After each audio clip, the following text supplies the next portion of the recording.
Welcome back to another day on Aeos Island, y'all. Altron here. Today we're playing some games with Troll Blissey. And it's Troll Blissey because we are jacking up her HP as high as it possibly will go. So, we're running Buddy Barrier because we get the flat HP increase, plus we're going to have like a bajillion HP. And when we ult, we're going to just not be able to be killed. They're just not going to be able to kill us because we're going to have, our shield is going to be so massive that we just can't die. So, Score Shield gives us the flat HP buff, and it helps us enable stacking in Aeos Cookie. Aeos Cookie is going to jack up our health even more. So the whole idea isn't to output tons and tons of damage with Egg Bomb, which is the kind of the popular way to build Blissey right now is with Egg Bomb and Soft Boiled. We are going to run Egg Bomb and Soft Boiled, but we are also just going to focus on HP and delivering as many of the strikes as we can without dealing huge burst damage with it. So I know the burst damage is helpful in the meta that we're in right now, but the sustained damage is also nice, plus the CCs, and as long as we stay alive, we can keep soft boiling our teammates and keep them alive. So that's the idea behind this Blissey. As far as the active item goes, I'm running Potion because it heals a percentage of your HP, and because our HP is so super massive right now, it's going to heal a lot. So it's going to help our survivability a little bit, and that's kind of the idea here behind Troll Blissey. Otherwise, you know, I always enjoy playing troll builds like this to absolutely troll the enemy team. So let's give it a shot. Let's rumble with the Blissey. Alright, y'all, we're going top lane to start. And this is just going to be an in-post voiceover. We're going to be kind of like a VOD review, just because of all of the audio pollution that we had in this game as well. So we're going top lane with Lucario here. The idea with, while we're Chansey, we just want to make sure that Lucario can get to the goal and get his points in and, you know, get his stacks if that's what he's going to do. You see that we're going over to support. We do have to build stacks also, but the more important thing is to let Lucario get the stacks. He decided to stop and fight Snorlax, which was probably a mistake, but one thing that you need to try and keep doing, keep an eye on, especially as a support, is to make sure you're keeping an eye on the rest of the map. Just in case you see this Lucario's just feeding now. I try to go over and help, but I just died too. Keep an eye on the rest of the map and see if there's any place you can be to help. Like if there's 3 people on bottom and jungle's just not going to go bottom, you could always rotate that way. But, you know, this Lucario was pushing points way too hard on top lane and just died. Suckered the support in to die as well, so it happens. So it looks like Raboot is going to head towards mid and take those mid minions. He doesn't have any resistance right now, so he should get all 4 of those for free. Looks like Charmeleon might be taking a couple as well. So we've evolved now, that's helpful. And we do have soft boiled, so just let those charges stack up early on. Lucario's pushing more points here, he's just going to die again. Yeah, that's unfortunate.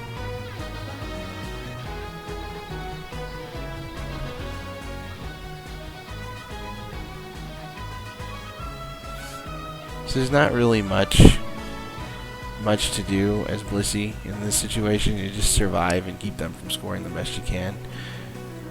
We kind of kept that Machoke from scoring, which is always helpful. This Lucario's is going to push more points, maybe? Yeah, okay, he's really just focused on building those stacks, and that's fine.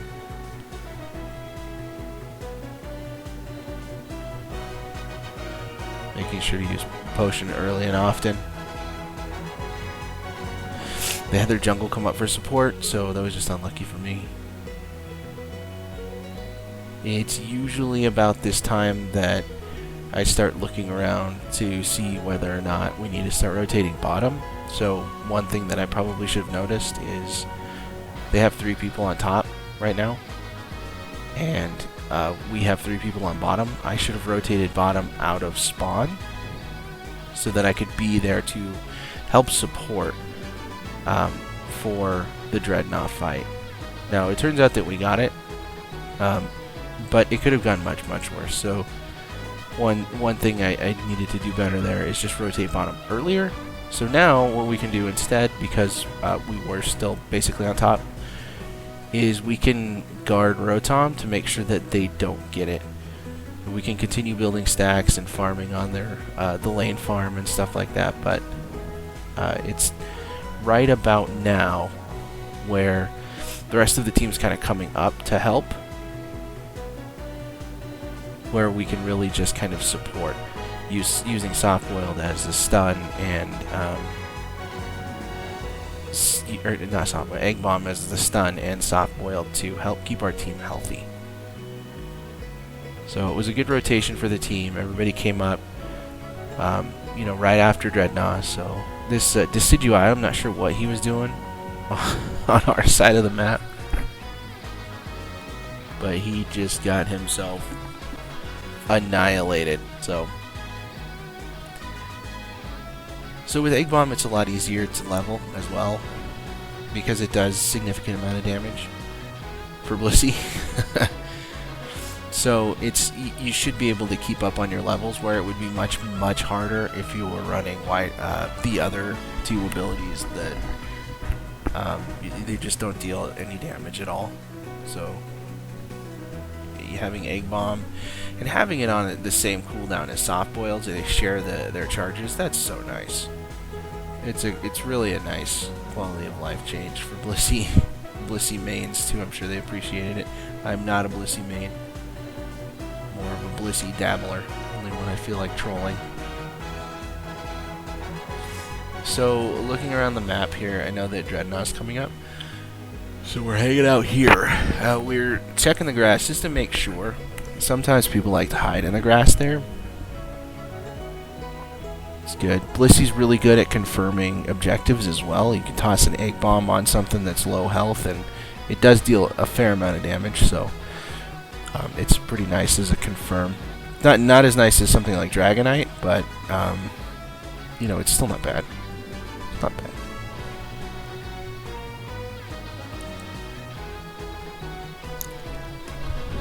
So this Snorlax is up here all alone, which is sad for him. I think there was a Gengar up here at one point too, and may have just dipped. Yeah, there he is. He came back. So I seen the Gengar trying to combo, so that's why I used the ultimate there.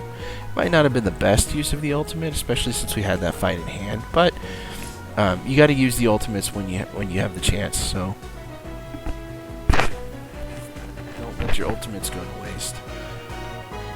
We could push here, and it looks like the team wants to, or at least Lucario wants to, and maybe Pikachu. It looks like actually Pikachu's farming their jungle, which is totally fine, while they're dealing with Rotom on top lane.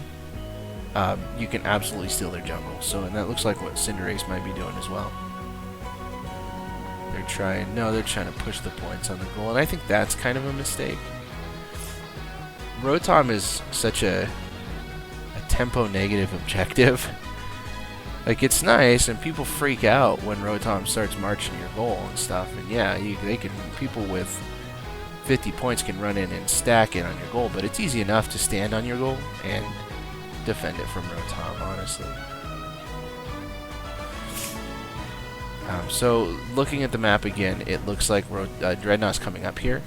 We do have two people who are probably going to break top goal, which is totally fine because we get bonus farm for that. Lucario's defending that top goal. He's probably going to get killed by this Gengar. Maybe not. Oh, excuse me. It's been a long day, sorry. Snorlax is just running off. So we did confirm Dreadnought again. That's the third Dreadnought in this match. It's such a huge XP advantage taking Dreadnought that many times. And that's why you really want to go for Dreadnought, because of the XP advantage. So when you march on Zapdos at the end, you're going to have the level lead. And it's going to take a big effort from the enemy team to stop you, especially if you're coordinated, So it looks like there's a fight breaking out on top lane for some reason. Everybody's calling for a retreat, which is smart. We don't want to be fighting where the team isn't, kind of together.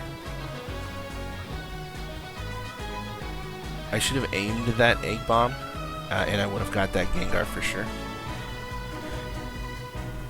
I ulted there to help give us a little bit of an advantage against this Machamp. It might not have been the best time to ultimate. The Lucario did get the KO there, so that's good. Now we just need to handle this Decidueye, and we have a pretty clean shot at Zapdos. Now they do have 2 people up still. They're probably on their way in. So it's maybe smart to try to zone, but it looks like the rest of the team is zoning as well, which is good. It's a nice, good, coordinated effort to zone the enemy team through that choke.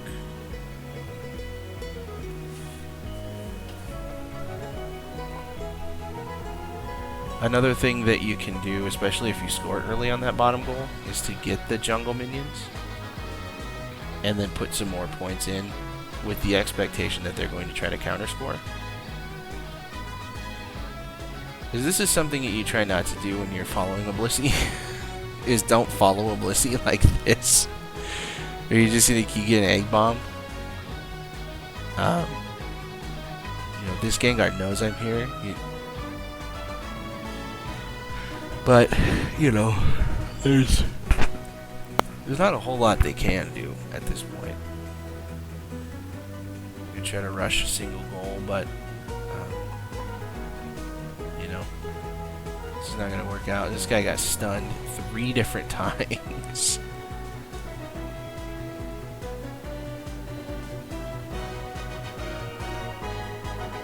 So that's pretty good, though. We were kind of everywhere we needed to be. Those are always the games that are the most fun, when you get a good, nice bunch of people who know what they're doing and they rotate the way they need to rotate. They don't overextend too badly. And other than thirsty Lucario at the very beginning, I think it was a pretty good match. So, it wasn't too bad at all. But 131 points, 2-11 isn't bad, and 23k damage. Again, we're not pushing damage in this build. We're pushing HP and to be able to survive. So,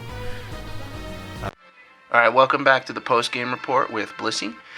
Today, we went 2-11 with our troll build for Blissey.